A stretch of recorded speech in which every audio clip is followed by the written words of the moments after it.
हो गया। सभी को मेरा फिर से एक बार सादर नमस्कार। मैं विश्व प्रकाश। जैसे कि आप लोगों ने मेरा पिछला वीडियो देखा था टिनिटस के ऊपर, आज मैं फिर से उसी के ऊपर बात कर रहा हूँ। लास्ट वीडियो में मैंने डायरेक्टली दो पॉइंट दिखाए थे नेचुरल न्यूरोथेरेपी के, जो डॉक्टर लखपत राय मेहरा ने हमें सिखाए हैं, जिसके द्वारा हमने बहुत सारे मरीजों को राहत दिया है, ठीक भी किया है। लेकिन वो दोनों पॉइंट में से एक पॉइंट ऐसा था जिसको देने से सिर्फ इनिशियल स्टेज के पेशेंटों को फ़ायदा मिल सकता है, सभी को नहीं। और दूसरा जो मैंने थेरेपी बताई थी, उस थेरेपी से काफ़ी लोगों को फ़ायदा मिल सकता है और मिला भी है। आज मैं बात कर रहा हूँ कि इसके पीछे क्या क्या कारण हो सकता है। पहली बात तो कि टिनिटस कोई बीमारी नहीं है, एक तरह की अलग टाइप की प्रॉब्लम है जो किसी को भी किसी कारण से हो सकता है या दूसरे प्रॉब्लम को भी क्रिएट कर सकता है।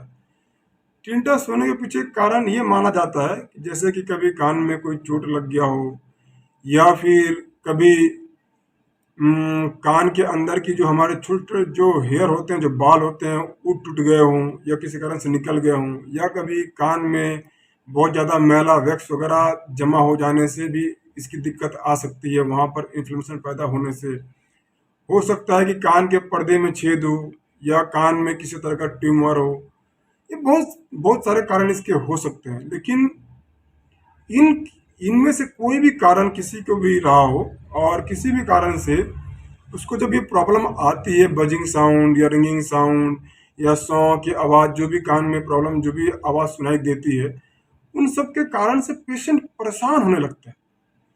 और परेशान होते होते इतना मेंटली डिस्टर्ब रहने लगता है कि अब उसका प्रॉब्लम जो है पहले से ज़्यादा बढ़ने लगता है।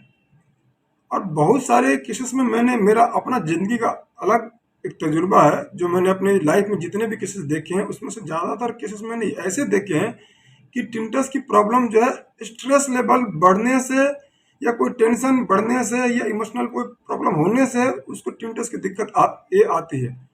और सब पेशेंटों में जिसको इन सब कारणों से नहीं आया, कि वो किसी और कारण से मतलब आया हो, जैसे कि चोट हो, जो भी मैंने कारण जो और बताई थी उनके कारण से आया हो, तो उसमें टेंशन बढ़ने से या स्ट्रेस बढ़ने से उसको वो प्रॉब्लम और बढ़ जाती है।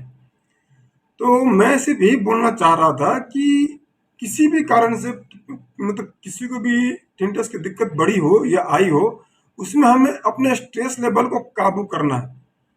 खास तौर पर उसको अगर किसी तरह के किसी बात की एंजाइटी है या डिप्रेशन है या कोई हाई ब्लड प्रेशर की मेडिसिन वगैरह खाता है, तो इन सब को उसको कंट्रोल में रखना पड़ेगा। अगर वो कंट्रोल में रखता है तो उसकी प्रॉब्लम वैसे ही कम मतलब होने लगेगी। और हमारे थेरेपी में बेसिकली इन सब प्रॉब्लम्स के लिए बहुत अच्छी थेरेपी है, बहुत अच्छे सारे पॉइंट्स हैं, जिसको हमारे डॉक्टर लखपत राय मेहरा, जिनको हम गुरु जी कहते हैं, उन्होंने इसका बहुत अच्छा ट्रीटमेंट हमें सिखाया है। तो इसलिए मैं अब आपको अगले वीडियो में इन सब के ऊपर मैं अच्छी तरीके से एक्सप्लेन करते हुए ट्रीटमेंट को सिखाऊंगा, थेरेपी को सिखाऊंगा, जो कि हमारे लखपत राय मेहरा ने एंजाइटी या स्ट्रेस लेवल को या बीपी लेवल को कम करने के लिए जो सिखाया है, जो बताया है, जिसके कारण से टिनिटस के हम समाधान कर सकते हैं।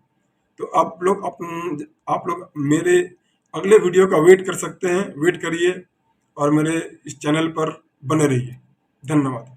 धन्यवाद प्रकाश सर, बहुत ही अनमोल ज्ञान दिया आज आपने। मैं सभी से रिक्वेस्ट करना चाहता हूं कि जितने लोगों ने भी प्रकाश सर की पिछली टिनिटस की वीडियो देखी है या अभी ये वीडियो देख रहे हैं, इनकी आने वाली वीडियो, हर एक वीडियो एक से बढ़ के एक होने वाली है। तो कृपया जाने से पहले चैनल को सब्सक्राइब करें और हाँ, दोस्तों के साथ, ज़रूरतमंद लोगों के साथ इसको शेयर भी करें। धन्यवाद।